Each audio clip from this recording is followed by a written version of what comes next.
지금도 성령님은 일하고 계십니다. 여러분, 지금도 성령의 역사는 일어난다는 것입니다. 우리는 성경을 읽으면서 놀라운 장면들을 성경에서 많이 만납니다.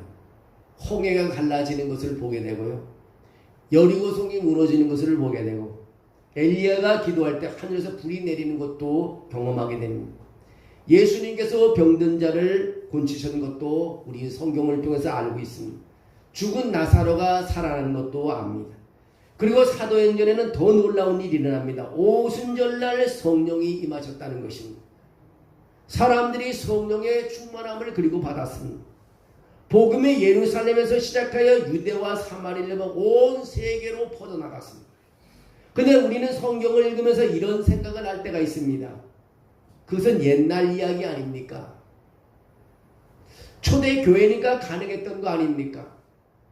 오늘날에도 그런 일이 일어날 수 있습니까? 여러분, 오늘 하나님께서 우리에게 주시는 대답은 지금도 성령의 역사는 일어난다입니다. 왜 그렇습니까? 성령 하나님은 시대가 바뀌었다고 사라지는 분이 아니시기 때문입니다. 세상이 아무리 발전해도 성령님은 살아계십니다. 과학이 아무리 발달해도 성령님은 살아계십니다. 사람들이 하나님을 떠나도 성령님은 거기 계십니다. 교회가 어려움을 당해도 성령님은 살아계십니다. 그리고 무엇보다 오늘 이 예배 가운데도 성령님은 역사하십니다. 예수님께서는요, 제자들에게 성령을 약속했습니다. 예수님께서 십자가를 지시고 부활하셨습니다. 그리고 40일 동안 제자들에게 나타나셨습니다. 그러나 예수님께서 제자들에게 이렇게 말씀하지 않으셨습니다. 너희가 이제 모든 것을 나한테 배웠으니 너희 힘으로 나가서 일해라, 전도라, 그러지 않았습니다. 오히려 이렇게 말씀합니다. 예루살렘을 떠나지 말고 내게서 들은 바 아버지께서 약속하시는 것을 성령을 기다리라고 말합니다. 그리고 이어서 말씀하시길 뭐라고 말하면 오직 성령이 너희에게 임하시면 너희가 권능을 받고 라고 말하고 있습니다. 여기서 아주 중요한 사실을 발견합니다. 예수님의 제자들의 가장 중요한 것은 능력 있는 인간이 되는 것이 아니라 성령을 받는 것이라고 말하고 있습니다. 여러분, 베드로를 보십시오. 예수님의 제자 베드로를 보십시오. 예수님께서 붙잡으실 때 베드로는 3번이나 예수님을 부인했습니다. 그리고 모른다고 했습니다. 베드로는 힘없는 한 여종의 질문에도 굉장히 두려워 떠났습니다. 그런 베드로가 어떻게 달라졌습니까? 오순절 이후 완전히 달라졌습니다. 사도행전 2장에서 베드로가 성령 충만을 받고 담대하게 설교를 합니다. 그리고 하루에 3,000명씩 회개하며 세례를 받는 기적이 일어납니다. 무엇이 베드로를 바꾸었을까요? 교육입니까? 훈련입니까? 성격 변화입니까? 그것도 아닙니다. 성령께서 베드로에게 임하셨기 때문인 것입니다. 여러분, 사람의 힘으로 바뀌지 않는 것이 있습니다. 그러나 성령께서 만지시면 바뀌어집니다. 완전한 사람이 부드러워집니다. 또 낙심한 사람이 소망을 얻습니다. 두려운 사람이 담대해집니다. 기도하지 않는 사람이 기도하는 사람으로 바뀌게 됩니다. 전도하지 않던 사람이 성령의 임재를 받으면 복음을 전하는 사람으로 바뀝니다. 원망하던 사람이 감사하는 사람으로 바뀝니다. 미워하던 사람이 서로 용서하는 사람으로 바뀝니다. 왜 그렇습니까? 성령께서 역사하시기 때문인 것입니다. 성령님은 능력이 아니라 인격적인 하나님이십니다. 우리가 성령의 역사를 경험하기 위해 반드시 알아야 할 것이 있습니다. 성령님은 단순히 힘이나 에너지의 신이 아닙니다. 성령님은 단순한 감정도 아니십니다. 성령님은 인격적인 하나님이신 것입니다. 그래서 성령님은 말씀하십니다. 또 가르치십니다. 또 우리를 인도하십니다. 또 우리를 위로하십니다. 우리 기도에 도움을 주십니다. 또 근심하십니다. 그래서 에베소서 4장 30절에 그렇게 말합니다. 하나님의 성령을 근심하게 하지 말라고 말합니다. 성령께서는 근심하시는 것은 성령님께서 인격적인 분이기 때문에 그렇습니다. 그럼 우리는 성령님을 단순히 능력받는 것으로만 생각해서는 안 됩니다. 성령 충만은요, 성령님과 친밀하게 살아가는 것입니다. 자동차에요, 아무리 좋은 엔진이 붙어 있어도요, 여러분 아무리 좋은 차를 가지고 있어도, 뭐 외제차를 가지고 있다 하더라도요, 운전자가 없으면은 자동차는 움직여지지 않습니다. 근데 운전자가 자동차에 올라타서 운전대를 잡으면 자동차는 목적지까지 움직여 갑니다. 우리 인생도 마찬가지입니다. 우리에게 능력이 문제가 아닌 것입니다. 누가 내 인생의 운전대를 잡고 있느냐가 바로 문제인 것입니다. 성령 충만한 사람은 자기 마음대로 사는 사람이 아니라 성령님의 인도를 받는 사람입니다. 성령님께서는 우리에게 말씀하십니다. 말씀을 통해 말씀하시고요. 기도 가운데 깨닫게 하시고요. 양심을 통해 마음을 움직이시고요. 사람을 통해 말씀하십니다. 우리가 계획했던 길을 막으심도 인도하십니다. 사도행전 16장에 보면 바울이 아시아에서 복음을 전하려고 애를 씁니다. 근데 성령님께서 막으시고 아시아에서 복음을 못 전하게 하십니다. 그리고 방향을 바뀌어 마게도냐 사람이 나타났습니다. 마게도나로 건너와서 우리를 도우라는 환상을 보게 됩니다. 바울은 아시아에서 유럽으로 방향을 틉니다. 그가 유럽 선교의 문이 열렸습니다. 여러분, 내가 가고 싶은 길이 반드시 하나님께 원하는 길이 아닙니다. 기도해야 됩니다. 그래서 성령님, 제가 원하는 길이 아니라 하나님께서 원하는 길로 인도해 달라고 우리는 기도하는 것이 필요합니다. 성령이 임하면요, 사람이 변하게 됩니다. 사도행전 2장을 보면 2장 2절을 보면 호련히 하늘로부터 급하고 강한 바람 같은 소리가 있다고 오늘 말했습니다. 또 3절을 보니까 마치 불의 혀처럼 갈라지는 것들이 그들에게 보여 각 사람 위에 하나씩 임하여 있더니라고 말합니다. 또 4절에 보니까 그들이 다 성령의 충만함을 받았다고 말하고 있습니다. 성령께서 임하셨습니다. 그래서 성령께서 임하신 결과가 무엇입니까? 사람이 변했습니다. 두려움이 담대함으로 바뀌었습니다. 침묵하던 사람이 복음을 들고 나서는 증인이 되었습니다. 도망가던 사람들이요, 복음을 전하기 시작했습니다. 겨울에 나무를 보면요, 추운 겨울에 나무를 보면 나무가 죽은 것처럼 보입니다. 잎도 없습니다. 꽃도 피지 않습니다. 열매도 없습니다. 그러나 봄이 되어 따뜻한 물이 땅속으로 들어가기 시작하면서 나무 안에서 생명이 움직이기 시작합니다. 어느 순간 새싹이 나오고 꽃이 피고 열매가 맺힙니다. 나무 자체가 갑자기 새로운 나무가 아닌 것입니다. 생명이 움직이니까 변화가 되기 시작합니다. 여러분, 우리가 가만히 있는 사람에게도 예수가 내 안에 들어오시고 생명 되신 주님께서 내 안에 들어오시면 우리는 이 가만히 있는 나무가 갑자기 봄에 변화되는 것처럼 움직이기 시작합니다. 성령의 역사가 그런 것입니다. 우리에게 새로운 생명이 움직이기 시작하는 그런 힘을 주십니다. 기도가 살아납니다. 말씀이 살아납니다. 예배가 살아납니다. 찬양이 살아납니다. 전도가 저절로 됩니다. 사랑이 살아납니다. 교회가 살아납니다. 우리는 성령의 역사가 성경시대에만 있었다고 생각해서는 안 됩니다. 교회 역사 속에서 보면 하나님께서 놀랍게 역사하신 사건들이 많습니다. 1904년 영국 웨일즈라는 지역에 대부흥이 일어났습니다. 한 사람이 있었는데 에반 로버츠라는 사람이 있었습니다. 에반 로버츠라는 사람이 성령에 임하니까 하나님께 회개하고 기도하기 시작했습니다. 근데 이 사람이 기도하니까 성령이 더 내려가고 사람들이 모여서 자신의 죄를 회개하게 됐습니다. 모두가 하나님께 통회하게 됐습니다. 그 결과 교회만 달라진 것이 아니라 사회 전체가 변화되고 달라졌습니다. 그때 술집도 다 문을 닫았다고 합니다. 그 역사서에 보면 도박장이 다 없어졌다고 합니다. 범죄자들이 감소했다는 기록이 있습니다. 여기서 우리가 기억해야 할 것은요, 진짜 부흥은 교회 안에서만 끝나는 것이 아니라 교회에서 시작된 성령의 역사가 가정으로 가고 직장으로 나가고 사회로 가고 도시로 흘러 이 나라가 변화된다는 것입니다.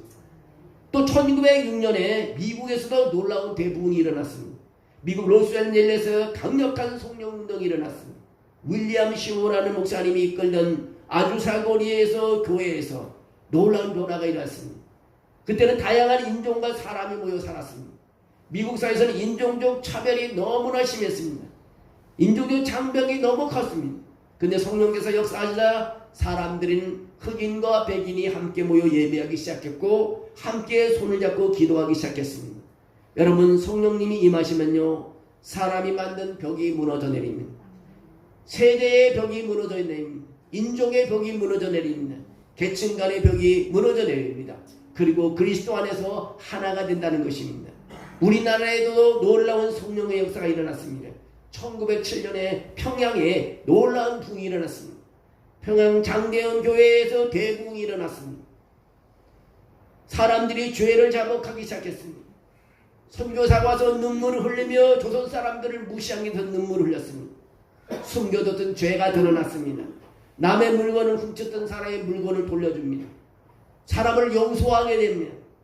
중요한 것은 이것입니다. 성령의 역사는요, 단순히 눈물을 흘리는 것으로 끝나지 않았습니다. 삶이 바뀌었습니다. 관계가 바뀌었습니다. 도덕성이 바뀌었습니다. 신앙의 태도가 바뀌었습니다. 이것이 바로 진짜 부흥이었습니다. 성령의 역사는요, 삶의 열매로 나타납니다. 갈라디아서 5장 22절에서 23절에 오직 성령의 열매는 사랑과 희락과 화평과 오래 참음과 자비와 양선과 충성과 온유와 절제라고 말하고 있습니다. 성령 충만한 사람에게 나타나는 가장 중요한 증거 하나는요, 성품의 변화입니다. 성품의 변화인 것입니다. 화를 내던 사람이 화를 내지 아니하고 인내하고 참습니다. 미워하던 사람이 갑자기 사랑하는 사람으로 바뀌게 됩니다. 불평하는 사람이 감사로 바뀝니다. 교만한 사람이 겸손해집니다. 자기만 생각하는 사람이 남을 먼저 생각하고 섬겨줍니다. 이것이 바로 성령의 역사인 것입니다. 지금도 성령의 역사는요, 세계 곳곳에서 일어나고 있습니다. 특히 아프리카와 남미, 아시아 여러 지역에서 교회가 빠르게 성장하고 있습니다. 믿는 사람들은 더 늘어나고 있습니다. 우리는 그들의 모든 현상을 무조건적으로 판단하거나 과장해서 받아들일 필요는 없습니다. 분명한 사실 하나가 있습니다. 성령의 역사는요, 과거에 끝나지 않았다는 것입니다. 오늘 수많은 사람들이 예수 그리스도를 믿고 있습니다. 오늘 병든 자를 위해 기도하는 사람들이 있습니다. 오늘 복음을 위해 자신의 삶을 헌신한 사람들이 있습니다. 오늘 선교사들을 위험한 지역으로 들어보내 복음을 전하는 후원하는 사람도 있습니다. 오늘도 이름 없이 빚도 없이 기도하는 성도들이 있습니다. 오늘도 성령께서 사람들을 변화시키는 것을 보게 됩니다. 우리는 여기에서 한 가지 중요한 원리를 발견할 수 있습니다. 시편 41편 1절에 하나님이여 사심이 시냇물을 찾기에 갈급함같이 내 영혼이 주를 찾기에 갈급하나이다. 성령의 역사를 경험한 사람에게는 영적인 갈급함이 있다는 것입니다.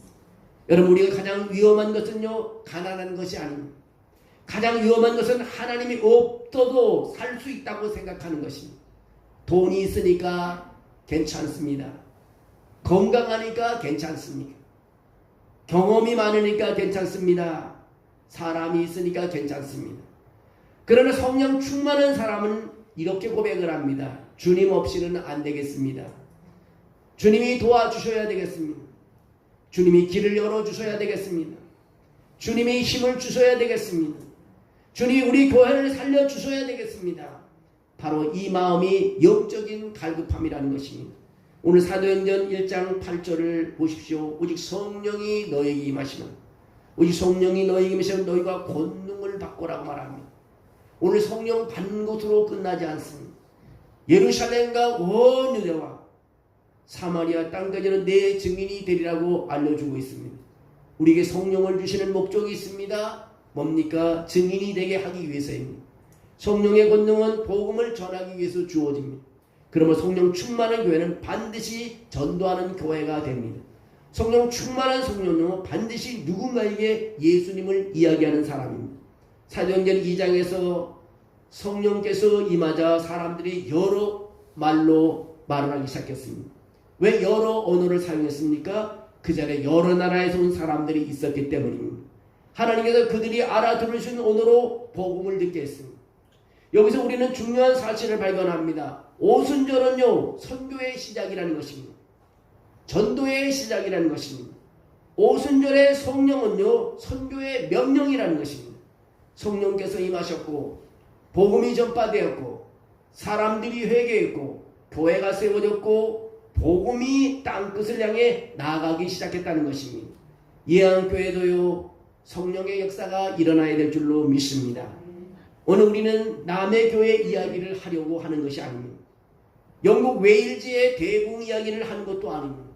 미국 아주사 이야기를 하고 싶은 것도 아닙니다. 북쪽에서 일어나는 평양의 대붕 이야기를 하고 싶은 것도 아닙니다.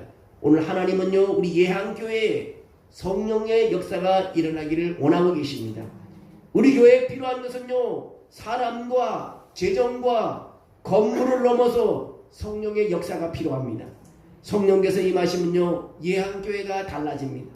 성령께서 역사하시면 기도가 살아날 것입니다. 성령께서 역사하시면 예배가 살아나고 찬양이 살아납니다. 전도가 살아납니다. 서로 사람들을 섬기게 됩니다. 성도들의 얼굴이 달라집니다. 교회에 기쁨이 생깁니다. 새로운 사람들이 찾아옵니다. 잃어버린 영혼들이 돌아옵니다. 병든 가정이 회복됩니다. 낙심한 사람들이 다시 일어납니다.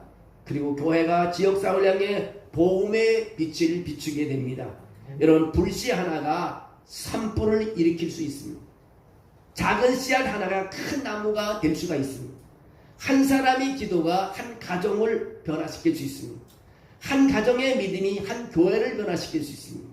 한 교회의 간절한 기도가 한 지역을 바꿔놓을 수 있습니다.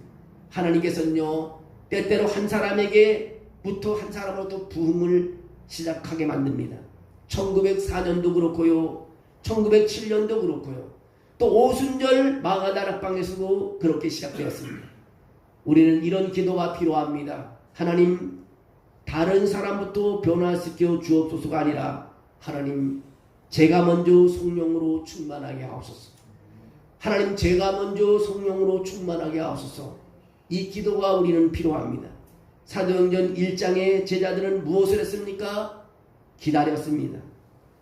그리고 기도했습니다. 그리고 마음을 같이 했습니다.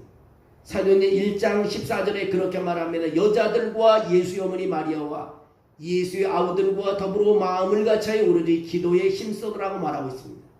그리고 2장에서 성령이 임하였습니다. 여기 중요한 순서가 있습니다. 기도했고 그 다음에 기다렸습니다. 그랬더니 성령이 임하였습니다. 그리고 성령이 임했을 때 그들이 능력을 받았습니다. 능력을 받으니까 세상에 나가 증인된 삶을 살았습니다. 오늘 이 순서가 매우 중요합니다.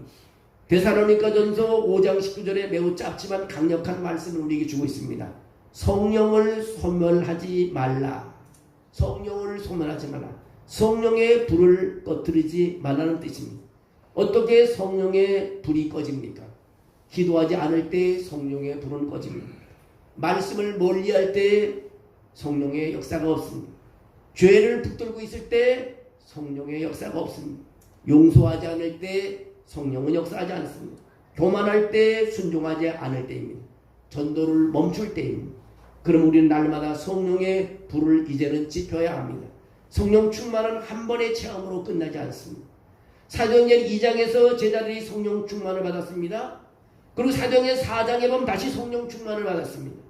또 사도행전 4장 31절에 보니까 뭐라고 돼? 빌기를 다음에 모인 곳이 진동하더니 무리가 다 성령에 충만하여 담대히 하나님의 말씀을 전하리라고 말하고 있습니다. 여기서 아주 중요한 사실을 발견합니다.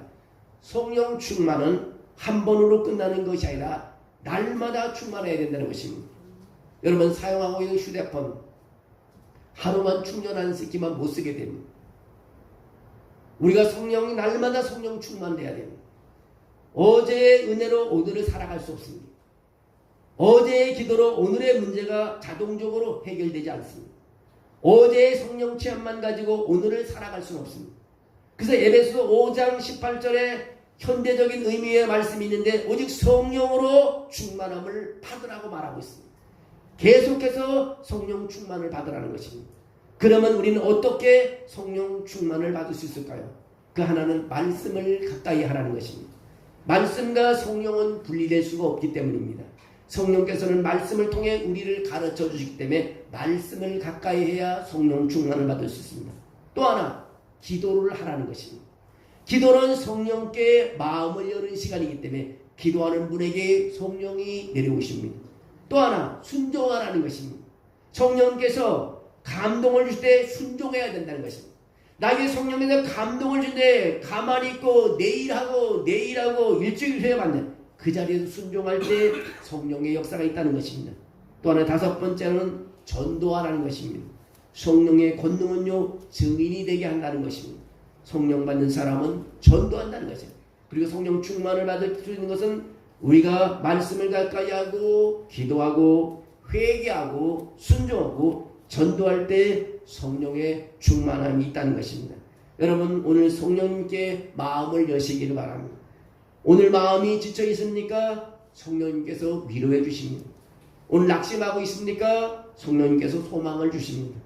오늘 가정의 문제로 눈물 흘리고 있습니까? 성령님께서 우리의 연약함을 도우신다고 말하고 있습니다. 로마서 8장 26절에 이와 같이 성령도 우리의 연약함을 도우시나니, 이 말씀은 얼마나 놀랍습니까? 성령님은 우리 연약함을 도와주신다고 말하고 있습니다. 기도조차 제대로 나오지 않을 때도 성령님께서 우리를 도와주신다고 말하고 있습니다. 성령님은 우리를 위해 탄식하며 기도하신다고 말하고 있습니다. 우리가 기도할 힘이 없을 때 성령님은 우리를 떠나지 않으신다고 합니다. 우리가 눈물을 흘릴 때 성령님은 함께 하신다고 했습니다. 우리가 어떻게 해야 할지 모를 때 성령님은 우리를 붙들어 주신다고 말하고 있습니다. 그러므로 여러분, 우리는 혼자 싸우고 있다고 생각하지 마십시오. 성령께서 함께 하십니다. 혼자 울고 있다고 생각하지 마십시오. 성령님께서 탄식하며 우리와 함께 기도하고 계십니다. 혼자 인생을 살아가고 있다고 생각하지 마십시오. 성령님께서 우리 안에 거하시고 계십니다. 지금도 성령님은 일하고 계십니다. 여러분, 예한교회 여러분, 오늘 말씀을 마치면서 다시 처음으로 돌아가려고 합니다. 지금도 성령의 역사는 일어납니다. 2000년 전 오순절에 성령님만 계신 것이 아닙니다. 오늘도 성령님은 살아계십니다. 오늘 성령님은 말씀하십니다. 오늘 성령님은 사람을 변화시킵니다. 오늘 성령님은 병든 사람을 치료하고 계십니다. 오늘 성령님은 깨진 가정을 회복시키고 있습니다. 오늘 성령님은 교환을 부흥시키고 있습니다. 오늘 성령님은 전도의 문을 여십니다. 오늘 성령님은 우리를 땅끝까지 보내십니다.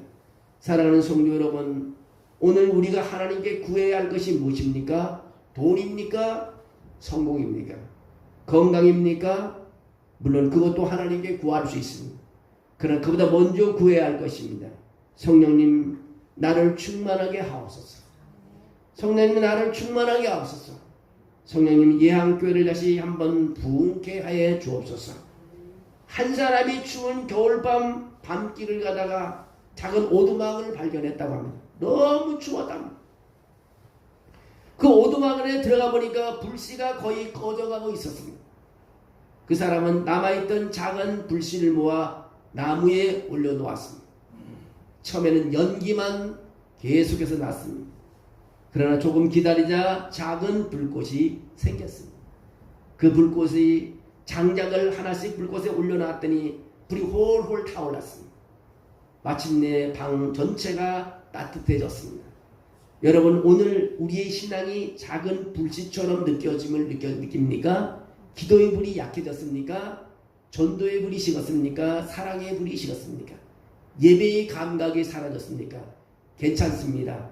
불씨가 완전히 꺼진 것이 아니라면 다시 살아날 수 있습니다. 성령의 바람이 불면 됩니다.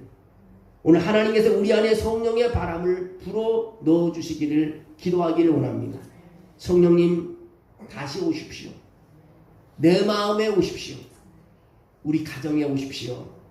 우리 교회에 오십시오. 우리 자녀들에게 오시옵소서. 우리 일터에 오시옵소서. 사도행전 1장 8절을 다시 한번 말씀해 세기만요. 오직 성령이 너희에게 임하시면 너희가 권능을 받는다고 말했습니다. 성령은 우리에게 권능을 주십니다. 예한교회가 성령으로 충만하고 말씀을 든든히 쓰고 기도에 깨어 있으면 전도의 열매는 저절로 맺어질 줄로 믿습니다. 여러분이 성령의 충만함을 받는 사람으로 살기를 주의 이름으로 축원합니다.